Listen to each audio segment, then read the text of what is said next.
Good day, it's Kira from Creative Photography Classes or Shooting Magic with Kira and Cheryl. Today I'm going to show you a short Photoshop tutorial how to use my new backdrop or digital backdrop, if you may. That backdrop was created because the image that you see now on the screen created a lot of questions and wow, and people were asking me where do I get the beautiful props like that. Well, this beautiful prop that I have in my studio, it is quite expensive and it's hard to get. I ordered it overseas. So that gave me an idea. How about I prepare that image for you so you can then use this particular beautiful prop every time you want to, without the need to order the expensive furniture. Okay, so the backdrop will look like this one, right? You see it on the screen right now.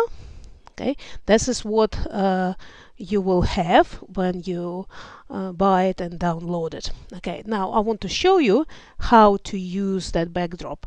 Okay, I prepared for you 3 different images of my clients that I shot. Okay, in order to use this backdrop, right, for those images, and so it looks natural and believable, the important bit for you guys to remember, it needs to be black background, so please shoot your client on the simple black backdrop. Okay, it can be material, it can be polyboard, anything black behind the client, and please make sure that the client facing the facing or having standing sideways to the window, which will be on the left side. If you can see, light is coming from the left, so that's important for you when you pose your client next to something black. Make sure that the light source is slightly on the left, on your camera left. And I can show you what you can do. The ideal pose will be the full length, as you can see, image like that or like that, but you can also use it for the 3/4 of the image, which I'll show you how. So it's very simple. So you basically make sure that they're similar size, okay, but even if they're not, and for example this image that you've just shot a little bit bigger, you can always change the size of it. So it's holding Alt on with your left hand, yeah, on your keyboard, and drag the layer of the image, this particular image right now that you want to use. Drag, drop. Okay, now look what's happening there. So let me just put these images aside so they don't, and close this one. Okay, so what happened here? So we dragged and dropped the image on the top of our template, new template with flowers. You can see here, this is the image. So with the move tool, this one, move tool, I can now move it around. Okay, this image is way too big and I haven't resized it before. So what you can do, okay, so minimize the image, Control T, and resize, and holding Shift, resize the image so it suits your template. That's if the image is too big. Okay, and then move it back. Okay, it's still a little bit too big, so once again I'll do Control T and resize the image, holding the Shift because you don't want to change ratio of the person. Okay, enter.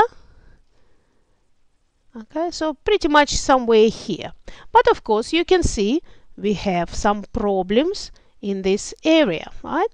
So what do we need to do for this image to be believable, and for you not to spend hours of trying to erase the bottom, erase the top layer so you can see the bottom layer, because that takes time.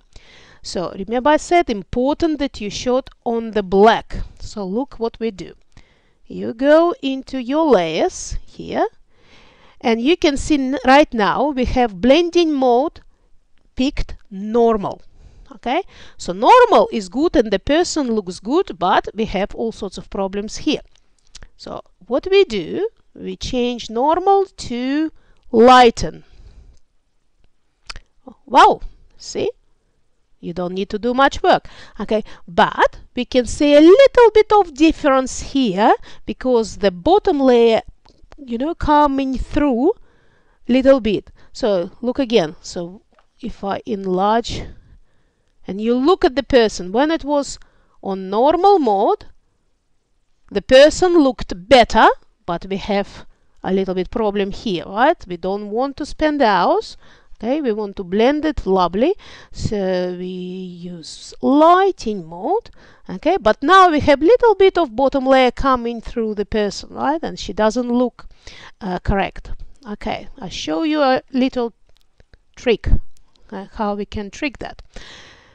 Right click on that layer of the lady in the red, well, in this case, red dress. Okay, top layer, right click, duplicate layer. Okay.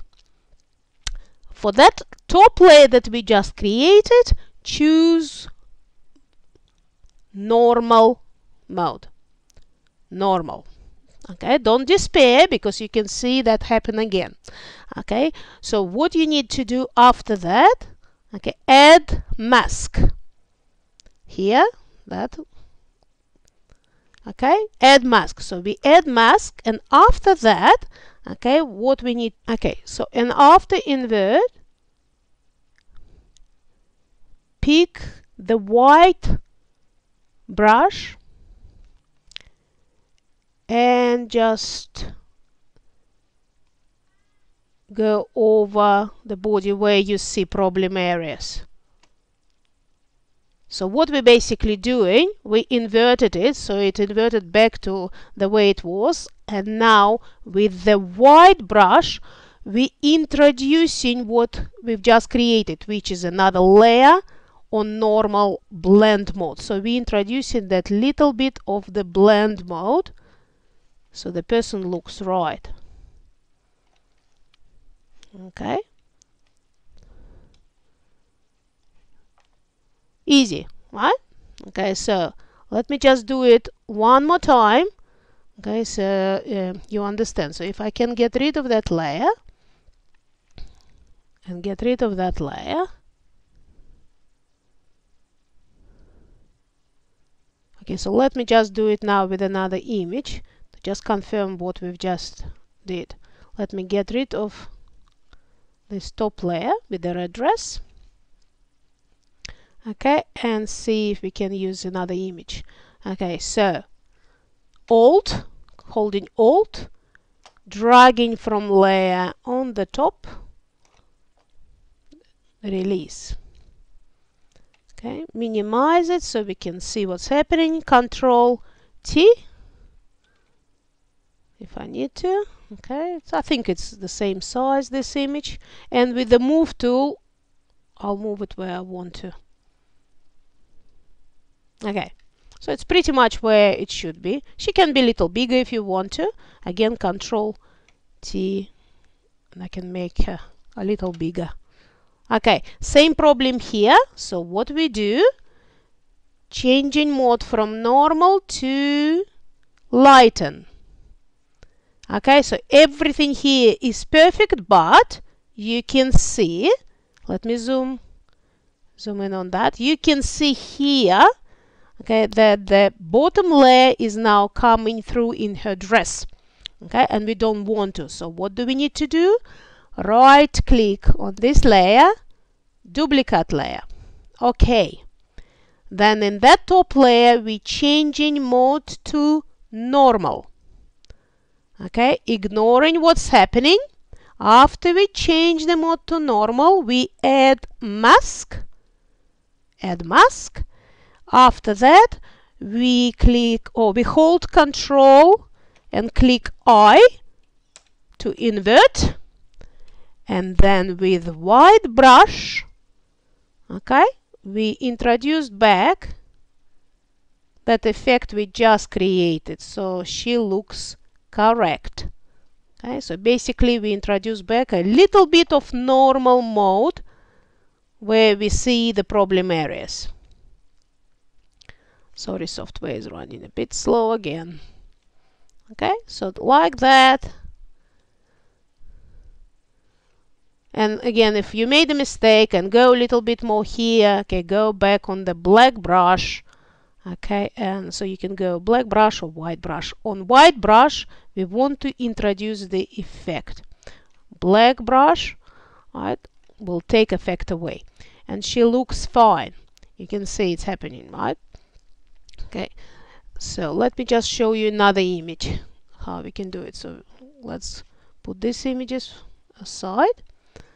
Okay, how about if we want to use the image which is 3/4. Now, if I drop 3/4 on our template, it will look wrong. Why? Because she doesn't have feet, and this image obviously, okay, obviously these flowers are standing on the floor. Okay, so what do I do so it looks natural? Just to show you how it will look, let me just do that. Okay, so I crop that image, just easier to operate. Crop, and I will drop it here. Okay, now if we see what happens, and I just quickly click on lighten, so you can see that this does not look right. Okay, it's impossible for us to take image. It looks unnatural. It looks like that was put there. Okay, because her feet is obviously here, so it's impossible to see the bottom of those flowers. We can't do it. Okay, so let me delete that layer. Okay, so what we can do, we can now crop this image somewhere here, or it's actually really up to you where you want it. Okay, I can crop it. And we can also darken this area of the image, right? Because it doesn't look natural when that is too bright at the bottom. So what I would do, maybe there are millions of ways to do it. You can do multiple layers. You can do duplicate layer and then black brush on lower opacity. Okay, even lower, and maybe lower flow. You can just darken just a bit here, so it looks more natural. Okay, I multiply it layer in case I make a mistake. I normally don't, but for you I recommend everything you want to do it on the separate layer. Okay, so like that would look more natural. Right, so I will flatten it now, and now we're ready to put our 3/4 of the image here. Deselect, I don't need selection. Okay, so let me do it again. So we drop it by holding Alt with your left hand and dragging with your right from the layer on the top. There are other ways to paste your image on the top. If you're interested, you can always Google millions of ways. This image is now a little bit too big. You can see that. Okay, so she doesn't fit. Remember what we need to do, Control T, and I will resize it the way I'm comfortable with. Okay, maybe somewhere here. Okay, and we do exactly the same trick and check what's happening. Mode, lighten. You can also check, sometimes it can work on screen mode. Yeah, but you can see not in this case. It depends on the effect you want to create. If you want a little bit of interesting effect, check the screen mode as well. But normally you would go lighten. That's the best one. And she's basically almost perfect if you think. Okay, and then you can move her where you want to. Right, so here, maybe it will be better there. Okay, whatever you're thinking of composition that's more pleasing to your eye. I would probably put her slightly here. Make sure that she is here, you know, at the bottom, so everything line up, believable. So for me, maybe it's like that. Okay, and what I would do, I would flatten it now just to show you. Probably crop it here so it looks better.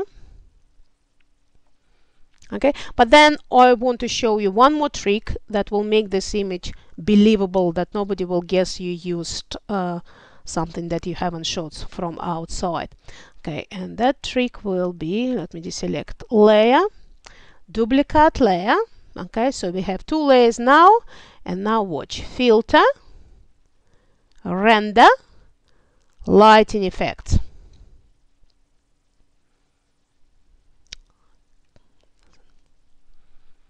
Okay, and then you are in the lighting effects, and you can basically do a variety of things in this lighting effects. Okay, it doesn't really matter, but I do it quite quickly. So I put somewhere the light on her. I can make changes by dragging that circle bigger or smaller. That's already details. If you want to play, you can play with that. That's basically your additional light. It's like dropping the video light or dropping a flash on her. Okay, and it doesn't matter if something looks a little bit unnatural. Just look what I do. I just okay that. What it did, it refocused the light on her face and dropped everything else here in the darkness. But I can now change opacity of the layer just created. You can see like that's how it was before. That's how it is now. Okay. And then if I feel that's something I want to come through, okay, so what I can do, I mean from the bottom layer, add mask. You already know that. Okay, and let's say I want to take some effect of that light away. Okay, so on the brush, bigger brush, you can do it with brackets.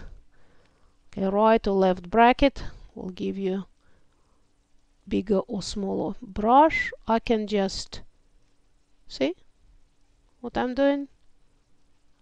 I can just take effect of that lightening away where I want to, only in some bits.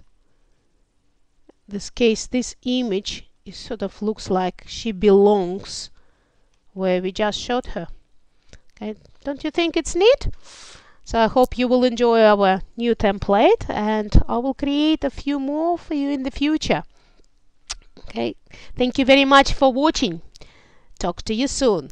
It was Kira from Creative Photography Classes. Bye bye.